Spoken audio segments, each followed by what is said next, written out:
Hello everyone and welcome to Know First Physics. In this video, I'm starting a brand new series on electrostatics, one of the most important topics in physics, especially for high school and IB students.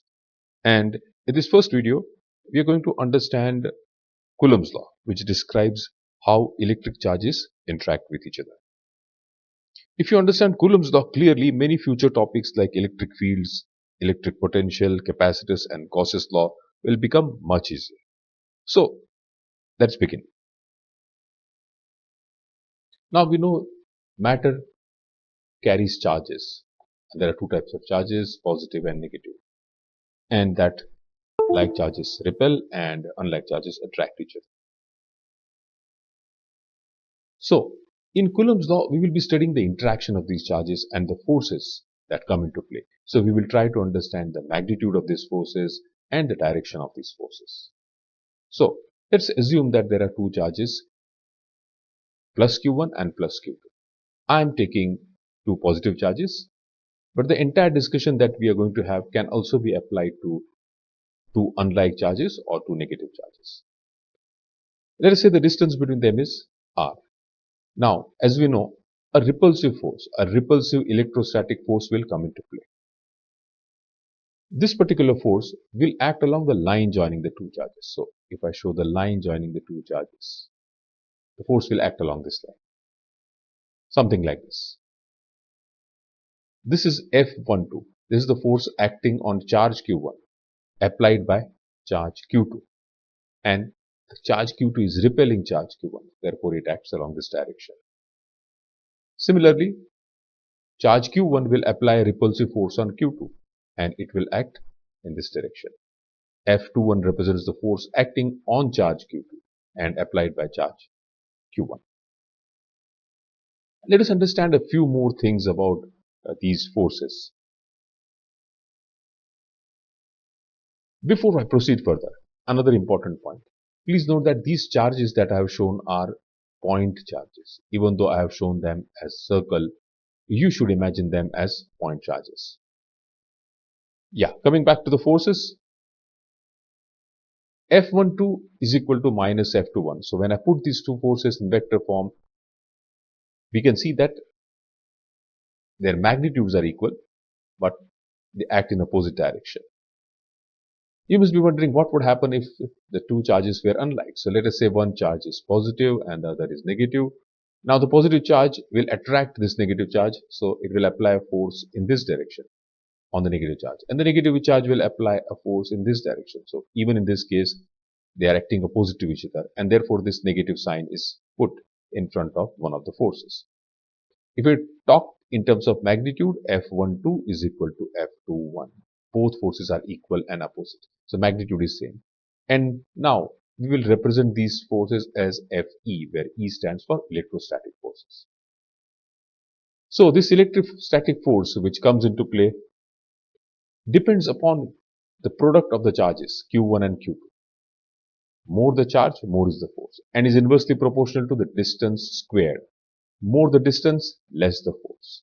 And this forms the crux of Coulomb's law. One more thing about the force. It depends on the nature of the medium.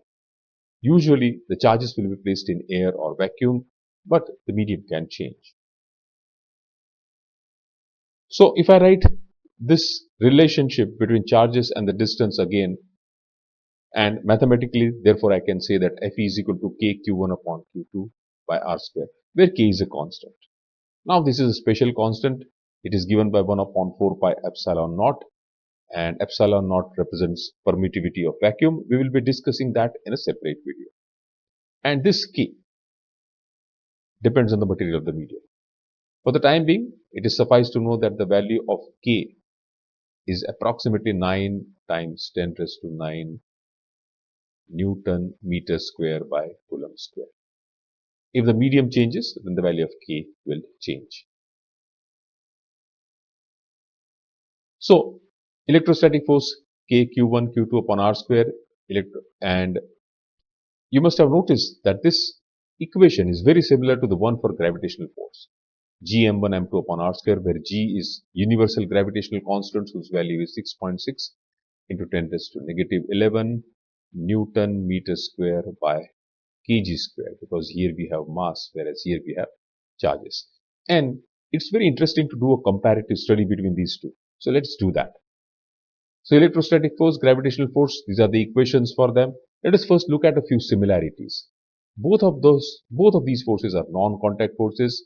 They obey the inverse square law. Inverse square law is they are inversely proportional to r square. And thirdly, they act along the line joining the two charges or the two masses. In case of gravitational force, it will be the masses. And in electrostatic force, the two charges. As far as dissimilarities are concerned, electrostatic force can be attractive or repulsive, whereas gravitational force is always attractive. And electrostatic force depends on the medium, whereas gravitational force has got nothing to do with it. To get a better idea of these two forces, let us try to find out the ratio between them. So this is question 1 I am taking. Find the ratio of electrostatic force to gravitational force for two electrons separated by a distance r. The charge and mass of the electron is given to us.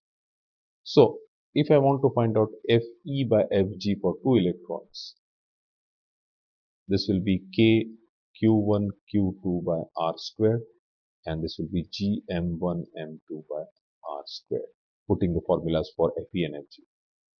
As you can see, r square will get cancelled out, so I'll get K Q1 Q2 by Gm1 M2. Now both are electrons, so the charges will be same. So I can write K square Q square and G. Both are electrons, so mass will also be same, so Gm square. And if I put the values of these now, is equal to value of K is 9 into 10 raised to 9, and charge is 1.6 times 10 raised to 19 whole squared, and 6.67 into 10 raised to negative 11 into mass is 9.1 into 10 raised to minus 31 whole squared. And if I do the calculation, I'll get 10 raised to the power 42, which would imply that Fe is 10 raised to 42 times 10 raised to Fg. So we can very clearly see that the electrostatic force is very large as compared to the gravitational force. And therefore, when we study at the atomic scale, we generally neglect the gravitational force. Right. So in this video, we understood Coulomb's law, its mathematical form, and how electrostatic forces compare with the gravitational force. In the next video of this electrostatic series, we'll build on this and discuss electric field, superposition principle, and the vector nature of Coulomb's law. And as soon as the next video is ready, I will put the link in the description and in the pinned comment. If you find this useful, do like the video, subscribe to the channel, and share it with someone studying physics. Thank you for joining No First Physics, and I will connect with you in the next video. Thank you.